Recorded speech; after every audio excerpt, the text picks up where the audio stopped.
યુમાં છે ને આજે 12 ડિગ્રી તાપમાન છે. તાપમાન ન કહેવાય, ઠંડી કહેવાય એને. અને 12 ડિગ્રી એમને ન નડે, પણ પવનની ફૂંક એટલી બધી આવે છે. અને અમે 5 નંબરના ડિસ્ટ્રિક્ટમાં આવ્યા છીએ, અને તમે જુઓ આખો ઠંડી ઉડાડવાનો જ આખો વિભાગ છે. અને પવનની એવી ફૂંક આવે છે ને કે તમે આ મોલની અંદર એટલી ટાઈટ હોય છે. એ આમ પાછળ જો આગળ વિભાગમાં એક દરવાજો છે, એ ખુલ્લો છે. અહીંથી કેટલા 100 ફૂટ છેટો છે. એ દરવાજો ખુલ્લો છે ને તોય અહીંયા ટાઈટ એટલી લાગે છે.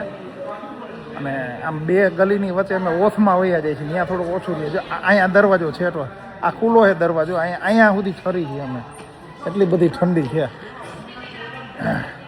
એટલે અમે તો ફટાફટ આ મોલની અંદર જ આટા મારી છીએ. બહાર નીકળવાની તો વાત પછી રહી, દરવાજાની નજીકે નથી જવાતું.